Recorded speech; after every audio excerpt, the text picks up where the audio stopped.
Hey, what's going on, everyone? I'm Dr. Ryan Balmes, physical therapist with ENDVR HEALTH. Hey guys, I'm Jason Colleran, founder of The Perfect Arm. And in this episode, we're talking really nerdy but great stuff about throwing mechanics, bridging the gap between trainers and physical therapists, and why we hate stretching so much. Enjoy. Hey, what's going on, everyone? I'm Dr. Ryan Balmes, physical therapist with ENDVR HEALTH, and I have an awesome and special guest.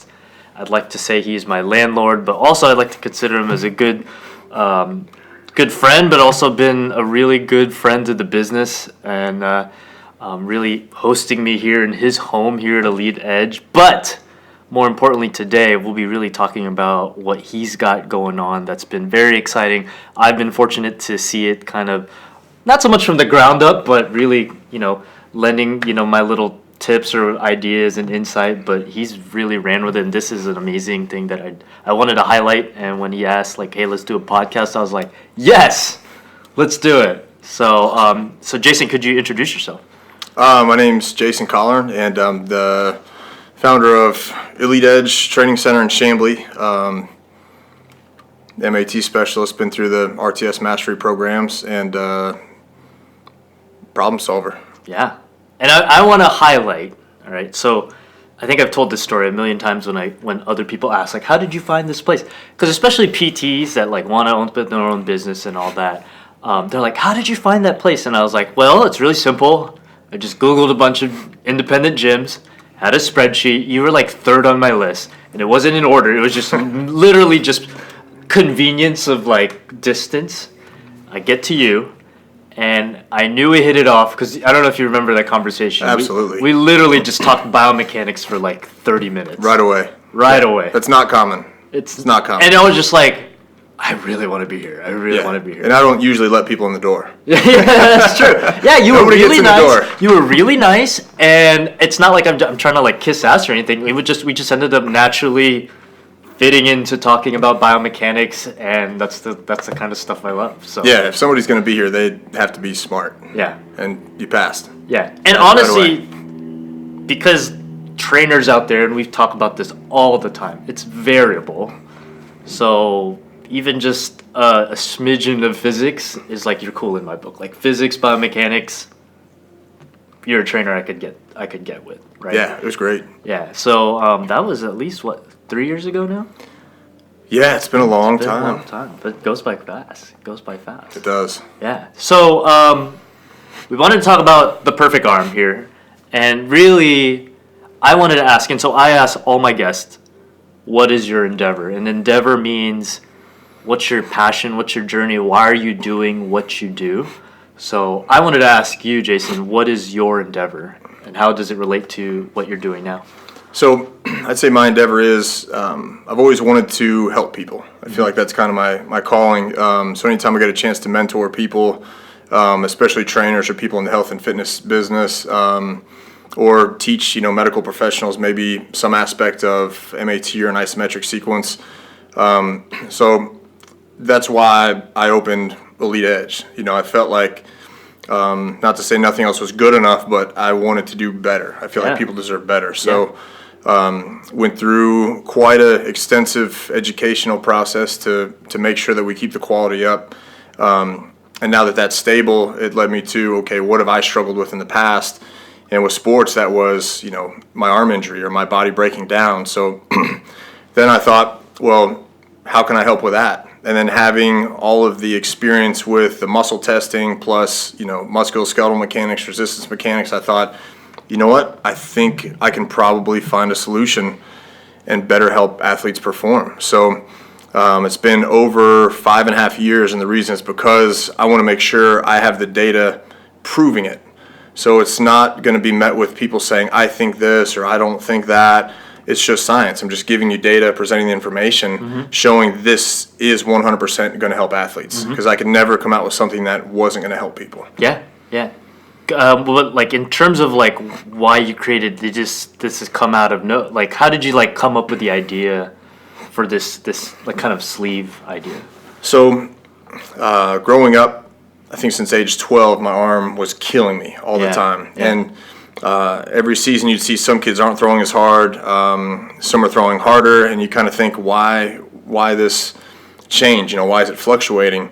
And then I would have to take a year off here or there from injuries, and you know, high school, and I think twice in college, and then I went back and played, and so I went out to this independent league after 3 years of not touching a ball. My pec was ripped off the bone at the time. Wow. I just had 2 3/4 zone shots in my arm. Yeah. So I'm not really one to quit. So I thought, you know what, I can do this. And then I got a great shot at, you know, even playing at a level past that. And then my hamstring ripped running in a straight line. Why did I get injured running in a straight line? I've been doing this for 20-something years, you know. So so I come back home from Houston, and my friend was going through the MAT internship. And he said, well, first, you know, he started out, explained it to me. I said, nope, there's no way I'm investing that much time and money in something I've never heard of. And I had been a trainer for 10 years, so, you know, I thought I knew everything. Plus, I was an athlete, so if you're an athlete, surely you know how to train people, right? Yeah. No. So totally different. Then people in the gym were saying, oh, wow, have you seen what Wes does? And I said, okay, I'll check it out. So he puts me on the table, does a muscle test, and I couldn't hold the position. I said, do it again. There's no way. I'm a pro athlete. I'm strong. I can.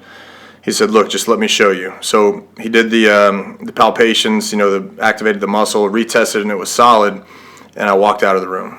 I said, that was stupid. There's no way that happened. And scoured the internet for hours. I had to debunk this because I've always been a nerd, and I have to know why and how everything works. So sure enough, I signed up for the program. Weekend 1 and 2, I'm thinking, I don't belong here. I've never even heard of these muscles. I've been doing this 10 years. Yeah. But I was determined to learn as much as I could because I knew this was really going to help me, you know, figure out why did I get injured running in a straight line, and why do all these, you know, sports injuries happen. So, of course, after going through it, I realized as you're pulling through with your right leg, your left shoulder's retracting. Mine was tilted because my pec was ripped off, so my hamstring was having to work a lot harder because I didn't have the motion up here. So that kind of, you know, drove me to resistance training specialist in Oklahoma City by Tom Purvis. I went through those mastery level classes, and just absolutely incredible. So now that I had the skill set of knowing almost all of the origins and insertions of, you know, the superficial muscles, you know, what's a mover, what's a stabilizer as they move through different ranges, and then learning about, you know, moment arms and mechanics and things like that, I really could solve a lot of problems, you know, not just on the table, but on the exercise floor. So then I was walking through the airport, and I saw an article from Bleacher Report, and it said, the sleeve that could save baseball. Right away, nope. Yeah, not possible. Yeah. I need to know how it works. I need to know why. Yeah. So looked into it, and I saw, okay, it gives some great data, but what do you do with that data? And there's a lot of products out there that give you a lot of really cool data, you know, some with ground reaction force, some with, you know, measuring, you know, elbow stress, things like that. There's a lot now, but that's always the question is now, what do you do with that data? It's great to have it. So kind of wrote it off because I didn't really have access to it. And then I thought, you know what?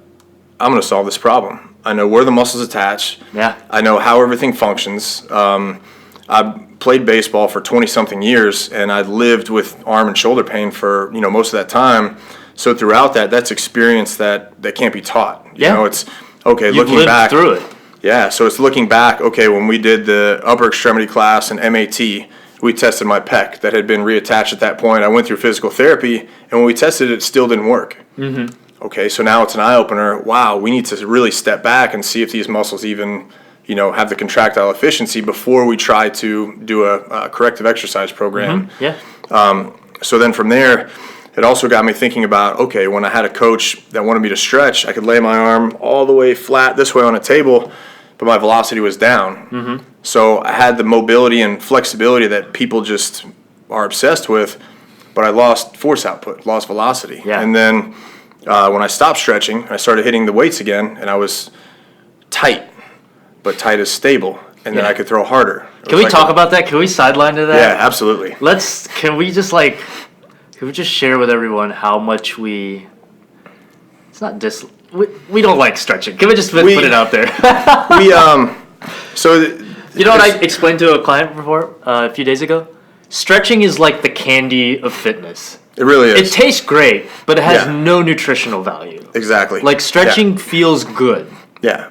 And even PTs are starting, like the smart ones are starting to get onto it in that just because something hurts, you don't stretch it.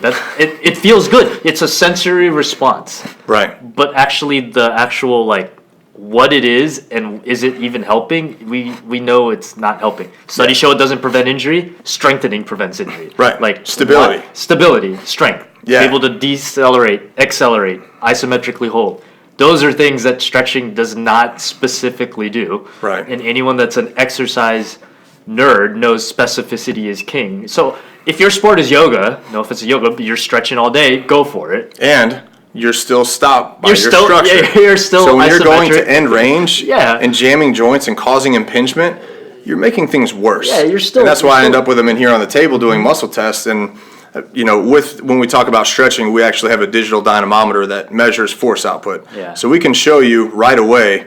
We can have a muscle that's strong and test it and show you how many foot-pounds of force. Then we can have you stretch it. Yeah, you lose it. And then we retest it and your force output goes down. So then I ask coaches, because coaches they're tough eggs to crack. They're kind of set in their ways.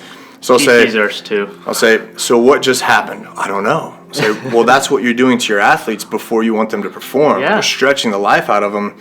So mobility, plus that instability is vulnerability. So if we can't actively get back there, it's crazy to assume that if we passively force it there, we're all of a sudden going to be able to produce force there or be stable. Yeah. It's ridiculous. And not only that, but back to the perfect arm and baseball injuries. The definition of insanity is repeating the same thing over and over, expecting the same result. Yep. That's exactly what's happening. Yeah, you've talked about this. How there's so much data. Yeah, you've talked about this. How being a former athlete, being in the culture of baseball. I'm always sensitive, like the culture of each sport. You've recognized that a lot of things have been just done the way they are, and we know from the rehab medical world, we keep getting the same results. Kids get injured, all this. But yet the changing of the training has maybe, for the most part, from what you're saying, has not changed. No, it's kind of like, and even, I was talking to someone from Modus, and I've talked to sports medicine doctors, and they say it's basically the same throwing progression program from 1989. So all they're doing, they're just kind of rearranging the pieces of this puzzle. And calling it differently, rebranding it. But there's so much that's missed. But it's still the same. Yeah, so we're still, and then another thing that I talk about is we've got all these pieces of safety equipment. You've got a helmet for your head. You've got an elbow guard. You have batting gloves to protect your hands. You got a groin protector. You have all these, even spikes on the shoes to prevent you from slipping and, injuring yourself. But why hasn't there been anything for the throwing arm? Yeah. So it's probably time to step back and think, okay, we've maxed out rearranging all these puzzle pieces. As much as everybody wants to reinvent we've all the tried. wheel. Everyone is guilty. We've all tried. PTs, trainers, coaches. We've all tried to maximize what we know. And then I think the perfect arm, what you've done is really opened up a whole new thing. And so it's well, let's try this. Can we at least add this to our recipe?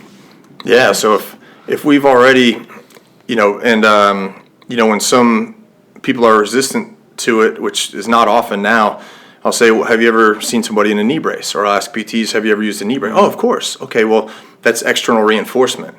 So we probably maxed out on ideas pretty fast on how to keep them stable, as far as structure, and then we had to go external. Yeah. So that's, again, what kind of brought me down with the thought process or down the road of an external muscular system. So then now I call it, muscle web technology, because if we can make an external kind of muscle web that is going to reinforce and give a little bit of strength in those weakest ranges. So with the perfect arm and throwing, so we have the weak range all the way back there. Yeah. And then we have a weak range coming across. So if we look at that bell curve with muscle strength and how it drops off at the end, and then we have a little bit of stored elastic energy that's going to, help offload in that end range. Yeah. We're not taking away from what the body's doing. We're just offloading the stress that would have been inside your body outside. So if you think about the opposite, like a compression spring to a distraction spring. So if you get hit in the head, it absorbs force with a helmet or an elbow pad. So that would be absorbing force with compression. Yep. And then if you think about like one that lets down a garage door or a gate, something like that. So when we take it back to the end range, it's going to help get back into that strong position. And if anyone that's not watching the video, when he says that end range, we're talking the cocking phase. So the cocking phase of throwing is when the arm is all the way back. So if you, the listener, even put your arm up, hopefully you're not doing this while you're driving, but you put the arm up and it's back and you're about to like rocket it, that's that end range that Jason here is talking about. Is that it's a vulnerable position. Anatomically, it's not the best in terms of at the shoulder joint, but the muscles there are amazing to keep it stable. But if in someone in case is injured or recovering from an injury, that's where that position, I don't like that position even with like rehabbing someone, just because it is not so much vulnerable, but it's not the best place to be if you're starting out. Right. And there's other places to start off at. Yeah, there's definitely other places, especially in terms of getting everything stable before starting to throw. And I've heard from one of the more popular was actually Dr. Andrews' clinical coordinator, Jeremy Geis. He said in a conversation that they're actually asking the physical therapist to wait an extra month or two before they start their throwing progression program. Yeah. But as you and I know, it's already healed up. That's probably not what the problem is. So, yeah, that's always a delay in terms of, because surgeons always want to protect their baby with the surgery. You got to wait on tissue health. But you're right, when it's healed, tissue-wise it's healed, but things like mobility, even the actual activation of muscles, understanding, it's a whole motor skill in itself. Because sometimes the shoulder is brand new, right? Like let's say a slap lesion tear and they tighten down the capsule like crazy. That's a totally new sensation for the athlete. Right? Or if they tighten down an elbow, it's a totally new sensation. They have to learn it, and we can't just assume you're just going to hop on this bike when it's a brand new bike to begin with. Yeah, right? So it's kind of almost like using the bike as an analogy. If you could start with kind of training wheels and then wean yourself off of them. An athlete would never want to hear that. They would never want to hear that. They would never want to hear training wheels. But if we can use this, the perfect arm, like for a return to throw program, now all of a sudden, when the load of all this plus the ball is going back, you have something outside of you that's going to help stop it and produce force going back. So then not only can you condition your body from the ground up, which having that be a lot more strong and stable is going to take stress off the throwing arm. It will. 100%. So then we can have progressions off of it, and we can adjust it to have it help you more with acceleration or less. Yeah. So then if we look at, guys that want to throw hard, if like this is 0%, this is 100% max effort. If we want to throw harder, we're not going to get there down here. So if we want to push that threshold and increase the velocity, much like with sprinting, we're going to have to be somewhere in this range. So that was my thought process is, well, how can we stay in this range? And I did the testing with the guys throwing 100% max effort with the motor sensor and have all the videos with the data. But if you want to increase your velocity and we want to do it safely, we've got to be throwing pretty hard in this range. So now we have the ability to do that and to offload the stress. So there's not going to be any dependence on it. But if you think about how much stress there is in a game, so let's say we have an average of 50 newton meters of stress per throw. Let's say they have 70 throws in a game. Okay, we're at 350. But what about the 200 or 300 other throws? In between games. Add it up. So that's one big thing to consider. So no, all the stress is not in the game. That's not where they're the most stressed. If you look up or look at kind of the accumulated stress, I mean that 200 to 300 times 50 newton meters is a lot more than that 350. So if you're wearing it, when you're throwing hard, when you're going through your reps in practice, and when I was out at Mizzou talking to Fred Corral, awesome guy, excellent coach. He's got that program really dialed in. I was impressed. I wish I would have played for someone like that. Yeah, but the communication, the communication, which is the biggest part with his athletes. But if you're, where was I going with that? The coach. I get sidetracked. No, it's all good. It's all good. You're on a roll. But the coach, being at Mizzou, seeing that experience and that. I went out there and he had some guys throw with it and felt it for himself. So it was great to get some feedback like that and have guys throw not only 60-70% on the practice field, but also throwing hard off the mound with it. Yeah. So that was a great experience. What are some of the things? So even before the perfect arm came along and you've invented it, what were some of the things that you would do just to at least help that overhead athlete? Like knowing that perfect arm didn't exist, what are some of the things that you would do as a trainer to help someone get to that next level? That I did, or that I would do without it? That you did, That I did before you had it, yeah. So before I had it, it was the muscle testing done on the table. Yeah. So taking them into a range, making sure it's an accurate test. So you have to stabilize them, on the other side of the joint, and then a little bit of pressure, and then using positional isometrics to make sure they can produce force there. And at then certain positions of the throwing range. A lot of different positions. So looking at full glenohumeral flexion, looking at internal, external, and not only internal and external, but also with elevation, with depression, with retraction. So you're really fine-tuning the whole shoulder girdle in terms of all planes of motion. Absolutely. Making sure, almost like you're checking off the box, which I really like that approach. It's detailed, it's nuanced, because it doesn't make any assumptions that let's go and do external rotation TheraBand in a whole spectrum of range without even checking discrete parts of the range. And I like that. And that's something that I thought about, just after going through the M18 RTS programs is I knew from my experience with the pec tear and then getting it reattached and not being able to produce force at all, that, okay, let's say, and I was in rehab with, older women with different shoulder issues, and I thought, I'm an athlete, I progress faster, I need something more. But then looking at when people come in and they're just doing this, and then I hear baseball guys talk about, does it help subscap? How many other internal rotators are there? A lot. Yeah. Not only that, but if we're just looking at this and we're looking at just like the superior division of the muscle at the top of the scapula, we don't really throw in this range. No. So why are we not being more specific with where we need to be getting that positional strength?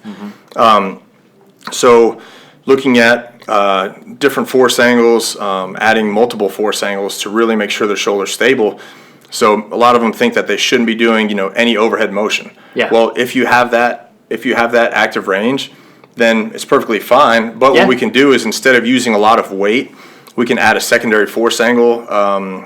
We can do a lot of different things to make sure it's really a tough challenge and it's keeping the shoulder more stable, but it's not as much load, so it's less stress overall. Yeah, like in terms of watching the volume and then the load. But now that you have the perfect arm, what has changed with kind of your practice or with training an overhead athlete? So now we'll go through, if we're being really precise, we'll get on the table and do some testing just to make sure everything's fine.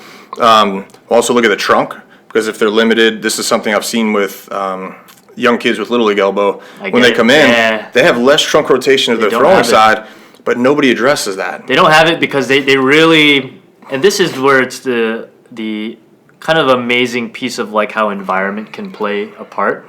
If you have a kid that wants to perform, he's throwing his hardest, and I always think that the body kind of just chooses the easiest way, efficient way to throw. And for most kids, if they didn't have any proper training, they're throwing with a lot of arm. Would you agree? Absolutely. A lot of arm and no trunk rotation, like you said. And it's amazing that once you actually free it up, or maybe increase their stride step or things like that, they could get the same, if not better, without throwing as hard. Yeah, absolutely. And it's but it's something that I've never heard anybody even say to look at or address. But once we open up trunk rotation, to their throwing side, they're not coming back in, which means I did my job. Which rotation? So if I'm a right-handed thrower, it'd be back to the right side. So improving rotation to the right. Yep. If they can't go back into rotation and extension to come forward, of course they're going to be they're doing a lot more at the shoulder. Yeah. So anything, especially from that cock back position. Yeah. If they're even able to get there. True. So that's the problem. If I don't have that trunk rotation, and I'm trying to just do all my cock back position with just my shoulder, that poor shoulder joint, is taking all of the brunt force. Yep, you're not able to get momentum going through the motion. You're just trying to kind of hammer it down from there. Yeah, and these young kids, they're still growing. Still growth plates still there at the humeral bones and all that, and actually it morphs it. Like all that rotation will morph that shoulder to twist a little bit, but that's just because the bone is still kind of really pliable. That's interesting. Yeah.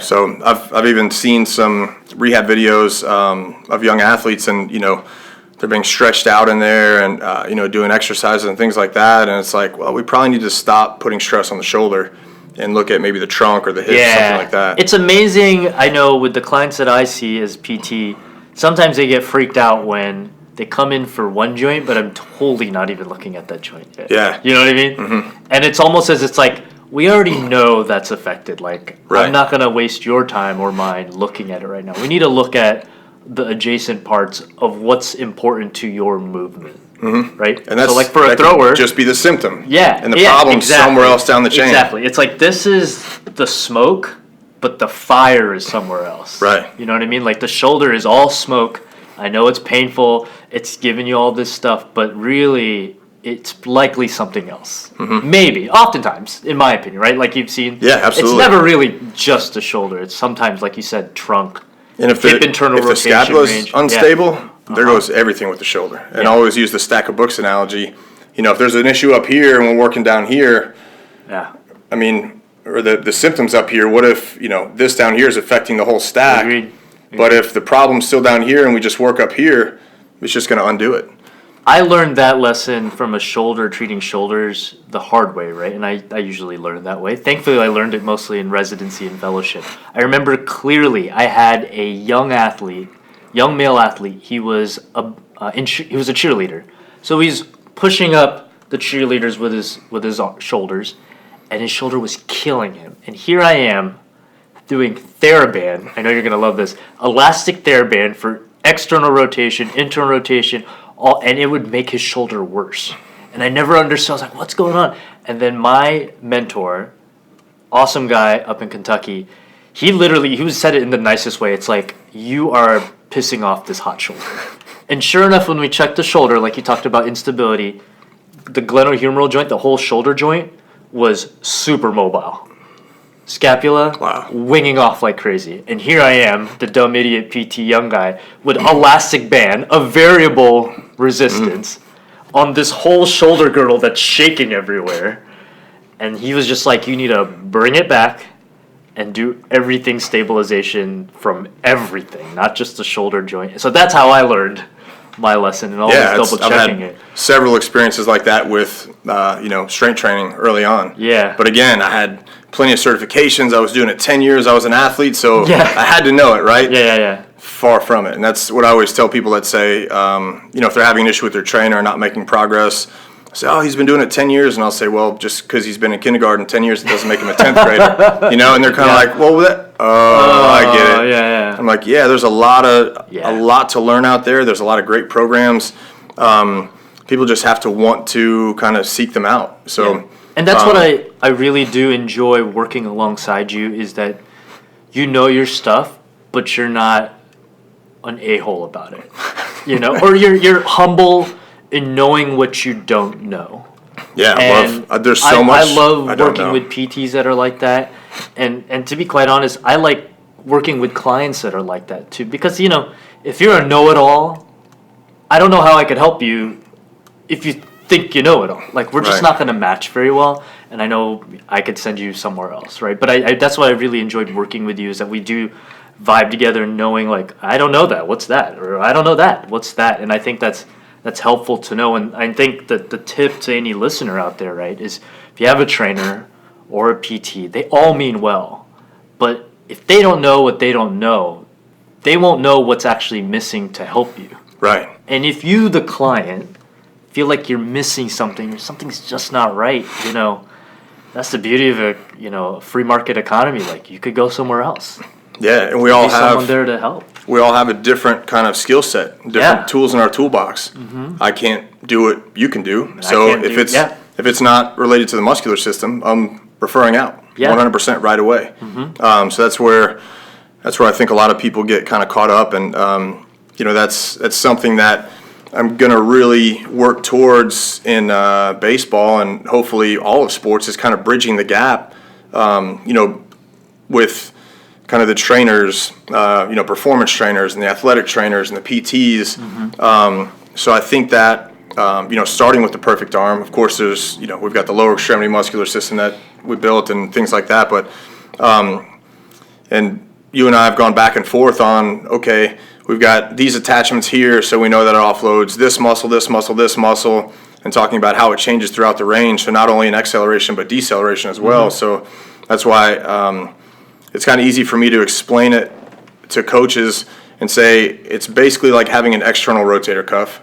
And it's like having an extra muscle across the medial side of the elbow. Yeah. Because for right now, I mean, we've got these flexors, but they're clearly not doing it. And we've got flexion extension. They're too tired to do it. Exactly. You need a little bit of help. And that's a big thing. So this just brought up an idea of mine to any rehab science PhD candidates out there. All right. So with some of the stuff that I'm loving reading lately is that, with PT rehab and even with trainers, we are changing brain function. We are changing activation, things like, especially for someone that's maybe in a chronic pain or persistent pain standpoint. We know that the brain changes in terms of how it views or perceives the shoulder if something that's been in pain, right? Any candidates out there, this is a call for y'all. Like, it would be really cool knowing that you have this external rotator cuff.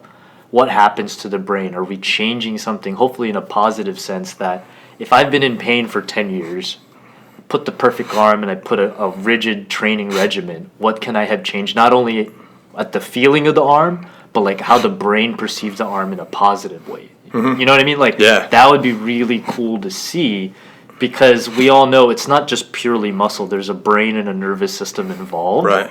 And how that works. That's just my nerdy topic. I know athletes want to just go out there and throw out some rockets. Well, it's kind of like how we look at post-activation potentiation, or to describe that, it's kind of your brain is going to leave a muscle out. So if there's stress trauma or overuse, it's going to bypass that one that doesn't have the threshold to participate, and that's why we develop compensation patterns. But with light isometrics and like the PAP, we can raise that threshold gradually. So that's kind of one theory that I've heard with the perfect arm is, okay, if we're starting out and not having the full load of everything when we're throwing, maybe the brain, as it's, orchestrating the solution for that movement, is sensing, okay, I don't need to produce as much force from this muscle, this muscle, this muscle, so it slowly reintegrates them back into it.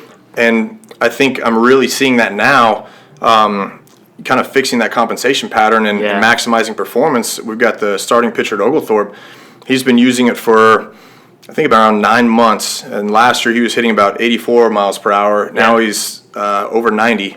Is he the longest he's been that you've had? Yeah, he's the longest. So we're going to do a really cool mini documentary. Cool. So not only that, but I looked back at his baseline throws using the Motus sensor. So his velocity was much lower than it is now, and his elbow stress is much higher. So when I had him come in last week, and I'm looking at his baseline throws without the perfect arm, what it's done long term is it's brought his elbow stress down significantly, and his velocity is without the perfect arm. Even without it. That's cool. So he's learning, and that's what we were talking about, like that motor learning new skill of using things efficiently, and you see the numbers where it's affecting structurally in a positive way. That's cool. And you're getting performance out. That's what I love. Yeah, the biggest. As a performance nerd from a rehab standpoint, I love getting performance without sacrificing tissue quality. Yeah. Right? And I know a coach would want that too. Yeah, and that's again, kind of bridging the gap with, not to say education, but maybe just experience with it. This is something totally new. It's to be able experience. to be able to show, and I was down in Tampa and met with an agent from Reynolds Sports Management, Mike Dillon, and he was saying that we're seeing the first kind of era of millennials in Major League Baseball, and they're not lasting very long. Really? Yeah. He said they're having blowouts pretty fast. I think he just had 4 guys that had to go under the knife for Tommy John. So then, that's interesting. Take that example. So the goal is, if we can make this perfect arm kind of an imperative piece of safety equipment from a young age. Yeah. Because by the time they get to the college or pro level, they've got quite a bit of fraying already. Yes. And it's not looking pretty. No, and they don't understand that. And that's what they don't realize is, just because you don't feel it's an issue doesn't mean it's not an issue. Yeah. So it's kind of, because the body's so smart, it makes up for it and it masks it until the blowout. And it's I saw a video clip the other day, and it was with Dr. Andrews talking about how Tommy John's gone up, 700% in the last decade, and this reporter said, here's a look at why we need Tommy John. No, we don't need Tommy John. We need to prevent Tommy John. Yeah. Tommy John's is at the end of the road. Yeah, stop going to, here's how we fix the car crash. Exactly. Let's talk about how we can work on the brakes and It's like saying, let's make a better car crash. Yeah, let's go ahead and crash that car, and now we can fix it better. It makes no sense. No sense. So if we can get kids using it from a young age and just have it known, if you want to stay pain-free, we've got to have this on, and it's not it's not inconvenient to wear. Like if you would have asked me anytime I played, hey, what if I could get rid of your arm pain and all you had to do is wear this sleeve? Absolutely. Yeah. It's not like I have to go through a whole training program every day or the tedious rehab stuff on your own, which nobody does on their own. All I have to do is wear this sleeve. Absolutely. Mm-hmm. So seeing that we've had that transformation and those great results over 9 months, where his elbow stress is lower even without it, to me that's priceless. Yeah. So by having this external muscular system, if we can offload a good bit of that stress and give you X many more years of playing, or at least get you through high school, get you through college, or if you're at the professional level, if you've got millions on the table, riding on your arm, working fine, or even a college scholarship, opportunity to play to a club team that you want to play. If you're a coach, you can't have your pitchers go down. No. Of course, they do care about their health and safety, Absolutely. but we've also got to win, right? We got to perform. So it's a game that all they have to do is put this sleeve on, and we have the objective data showing it's going to offload elbow stress. To me, it's a no-brainer. So to anyone that hasn't seen it, how is it different than like a shoulder compression sleeve or the stuff that you already see out there? So some of the things that we see out there, and this is kind of the science behind it, we've all seen the elbow sleeves. Mm-hmm. But there's no data or studies showing that they do anything. I used to wear them. Really, it was just to put a bunch of Tiger Balm or BioFreeze in there and, kind of trick my brain into thinking that That's felt what it is. fine. Yes. Yeah. That's what it is. It changes perception of feeling, but structurally doesn't really. And I'm just wrecking my elbow. Yeah. Can't hurt anything if you don't feel it. Yep. That's right. Yeah, and I'd freeze it out to the point where it felt like everything just was numb. Yeah. But with that, we may be addressing one joint, but nothing at the elbow is going to be effective. And there was another elbow brace that came out, and you could dial it with some compression. Mm-hmm. They were saying that should relieve stress at the UCL. Mm-hmm. I think Driveline did a study on it, found that it didn't. Mm-hmm. But the thing is, you've got to go past that. You've got to go one more joint. Yeah. So that's why the perfect arm. Because it doesn't work in isolation. Right. The elbow. And if something's off with the shoulder, it's going to change the way the elbow's functioning. Mm-hmm. And if the scapula's unstable, it's going to change mechanics at the glenohumeral joint. So we've got a lot of moving parts.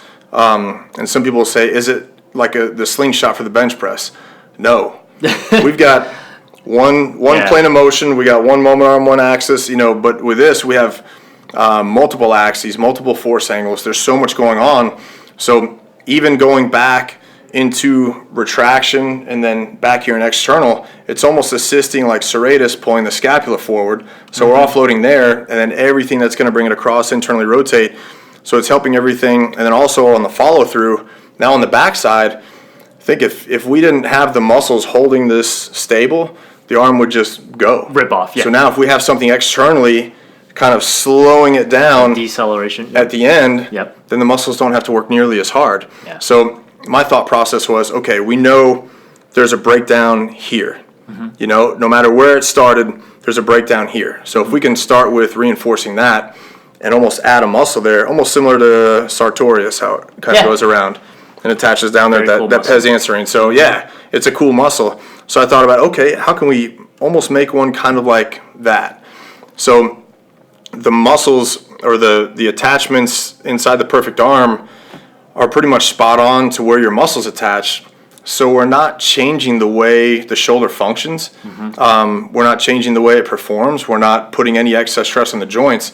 We're just reinforcing it. Mm-hmm. So again, going back to muscle strength being like a bell curve, at end range in the beginning and the end, we have those weak positions. So if we can take the stress off, both sides, that's going to be huge, and that's what we're seeing with the data. And I think the one thing one may worry is are we retraining the shoulder to act differently? But so far with that one gentleman that you have that's been using it for long term, the data is telling otherwise. And it is changing it, but almost to the betterment in that it's changing, torque curves at the elbow and things like that. So if one would argue, are we rechanging or retraining it, we're training it almost for maybe the better.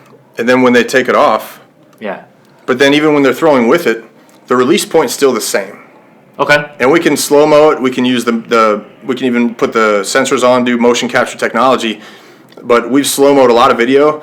It's the exact same. That's cool. And of course, the release point's the same because they're hitting the same target. True. So that eliminates is it changing this? Is it changing that? No, look, watch how they're throwing.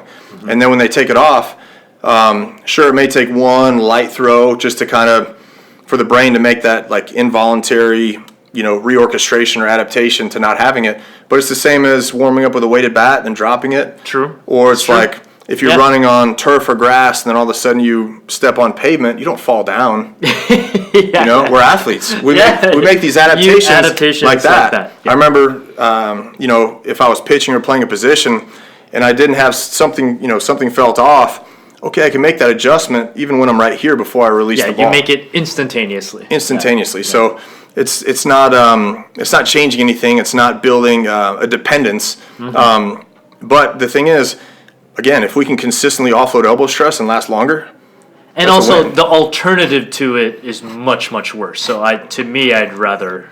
To me, the alternative. What I like about this is, and I think our working relationship here has proven, is that it will likely, that gap that you always mention, and I cringe hearing it because I hate that it even exists. Right. Because there's nothing in our PT education that stopped us from learning up to like the stuff that trainers know, and trainers to know up to maybe what the PTs know, and blend and live in that gray. And you and I have worked together to work in that gray and respectfully, right? And I always ask, tell me where I'm wrong. Yeah, agree. Tell me where I'm wrong. Disprove me. Could I crush it? Pick it apart. Yeah. Could I push this client more? It's like, but I think this will really. I could foresee that this will push and nudge like-minded professionals on both ends of the spectrum, from the field to the clinic, to really work together. Because I've told you this as you've been building this, is that it really opens up doors for rehab that we know as PTs, like, we wanted to do it, but we really couldn't because we know we shouldn't. But now we can. Right. And now it's blending. And it's just a matter of now communication between the two, ultimately for our athletes. Right? There's no ego, none aside. It's just like whatever makes the athlete feel better. Right. That's where I foresee this is going to help not only just the athlete and really decrease all the injuries, but if I foresee a world where the coaches, trainers, all that, and the PTs and all that really start to blend, hopefully we'll end this whole bridge the gap thing. It's not even there. Right. You know what I mean? And as I think it was maybe the medical director for the Dodgers, the old one, they brought up an interesting point. They said, he said, at this point we've got the smartest doctors, the most advanced technology. Yeah. And we do. We've got incredible technology. Oh, yeah. So why do we still have this problem? Yeah. So everybody collectively needs to step outside the box and say, what are we missing? Okay, progression programs, we can't seem to find any combination that's working. Yeah, we've tried Nobody's pitch counts, coming out, all that stuff. Yeah, pitch counts, inning limits, things like that. And as you and I know, which has helped a bit, but it's still not. It has, and then but the other numbers thing show too, that the injuries are increasing. Yeah, and then with with the throwing volume and how often guys are playing or girls are throwing or any athletes, it's not going to go down. People are not going to stop competing. Sure. I remember I'd warm up before a game and I couldn't throw, and I'd chew up 6, 7, 8 Aleve or Advils, and I'm pitching in the 4th inning. We're not going to stop. No. So if we can at least have something to keep us safer because we're not going to stop, then that's a big win. And now we're seeing, with quarterbacks, I had the old Syracuse quarterback, Charlie Loeb, in here. He's the head of QB country for Georgia and Alabama. He was in here yesterday, and we saw his fingertip velocity go up an average of about 10 miles per hour. I mean, he was throwing missiles yesterday. Yeah. But so now he can be out there in practice or throwing with his guys. Yeah. And he can still throw hard and go kind of in a game setting, and he's not going to overstress his arm. This kind of starts giving me an idea, right? So I'm a new dad. I have a beautiful baby daughter. Of course, I'm going to have her do sports, but it's going to be me, the 50-year-old rickety shoulder, putting on the perfect arm just to keep throwing, to keep up with her and stuff. That's another thing, too. Like, it doesn't even have to be an athlete. If you're, in your 50s. A dad that wants to throw. Yeah, if you're 40s, 50s, and 60s, you got a child, a grandchild that wants to play throw, and you don't want to make any excuses or pop a bunch of pills, put this on and just throw missiles at your kid. Well, you don't even have to throw missiles. Even just to throw. It's a loft. And know that your shoulder is going to be reinforced externally. Yeah. So not like the immobilizer that holds it in place, but something that holds it in place while you still go through the natural motion. Here you go, kiddo. Boom. Yeah. 100 yards. Missiles. Easy. Yeah. But then if we look at like we have men's senior baseball leagues. True. Yeah. It's going to keep them playing. Obviously, they love to play. See that. Yep. And it'd be great if they could keep playing because, it may be what they need to keep them happy or keep them sane, or it's kind of their therapy. And then tennis. Yeah, I wanted to bring that up. As older people come in that play tennis, they're not stopping. Would the tennis swing be conducive to a sleeve like this? I think overhead serves, yes. But the forehand swing and the backhand swing, do you think you'd have to make some adjustments for that sport? From what we've seen so far, no. Because as we go back, we're still getting the stored elastic energy across here, which does wrap around the shoulder. Okay. So it's not like it's pulling at an awkward angle. Yeah. It's going back and assisting and bringing it forward. And people that's used it has not been like, oh, that's still a little weird. No. It feels almost natural. They'll say, I'm not used to having something on. True. But that's it. Yeah. And then once they go through a couple hits, even on a backhand too, it's kind of like the deceleration with baseball. Oh, true. So we have that stored elastic energy. Yeah. So if they're coming across their body and winding up. Yep. Yeah, same movement. So again, that's why it took 5.5 years, because I wanted the lines of pull to be the same as the lines of pull of your muscles.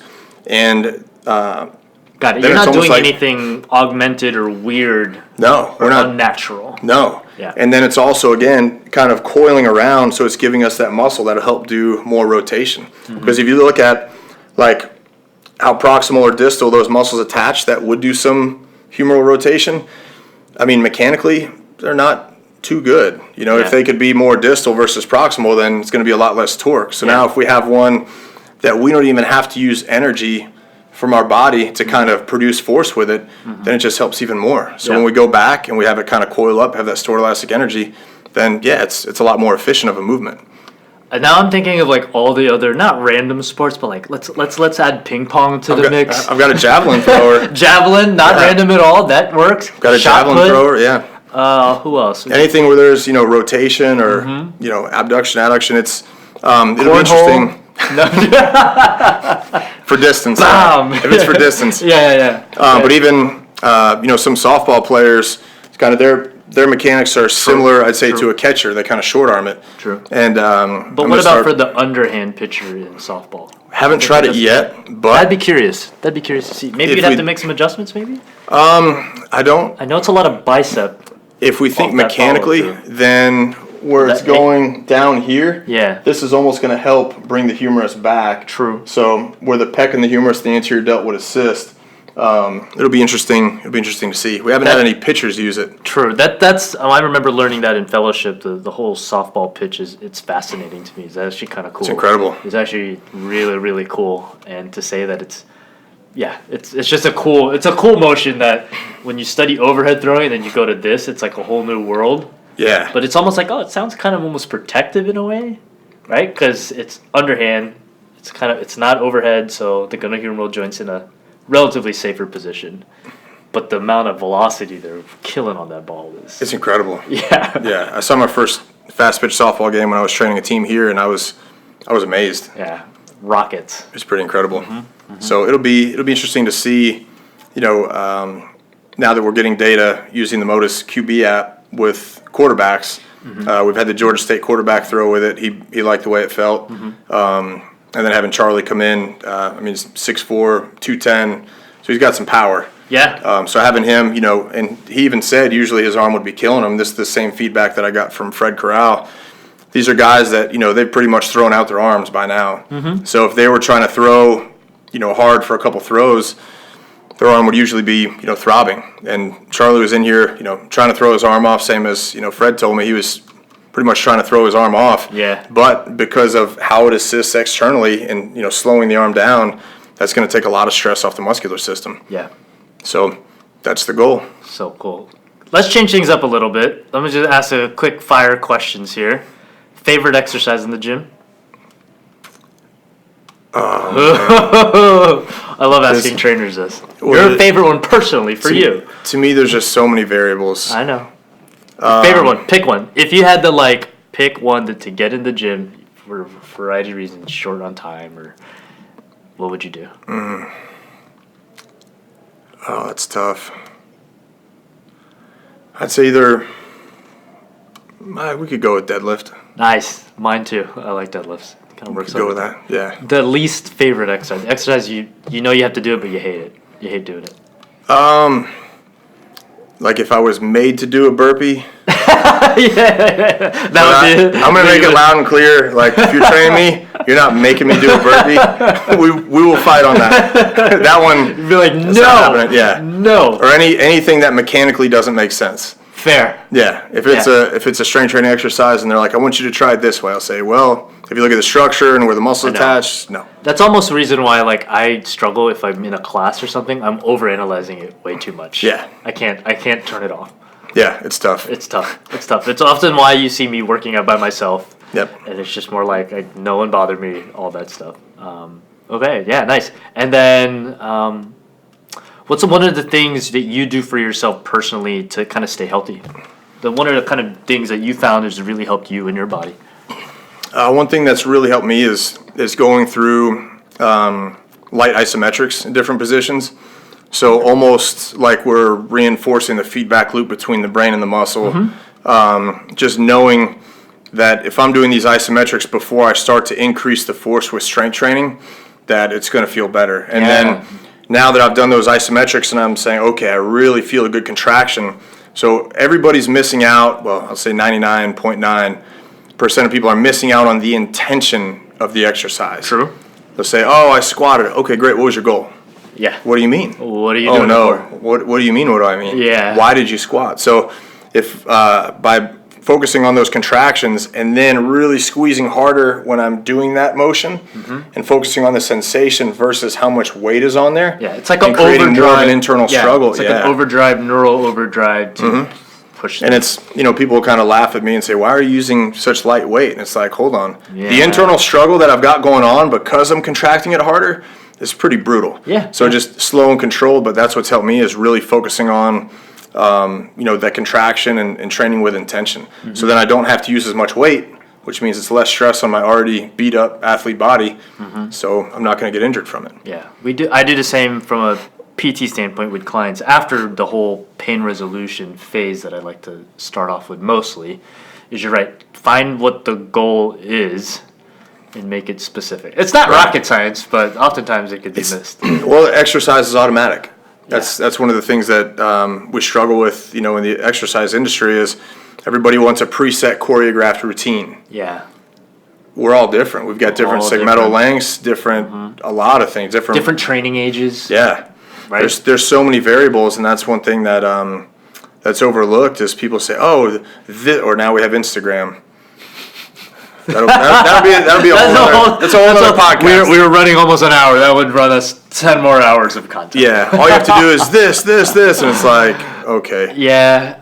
But yeah, that's training with intention. I'd say that's the biggest thing. So then, if we apply that to the perfect arm, we know that our intention, we can have several different intentions. If it's return to throw, we can focus on conditioning our lower body.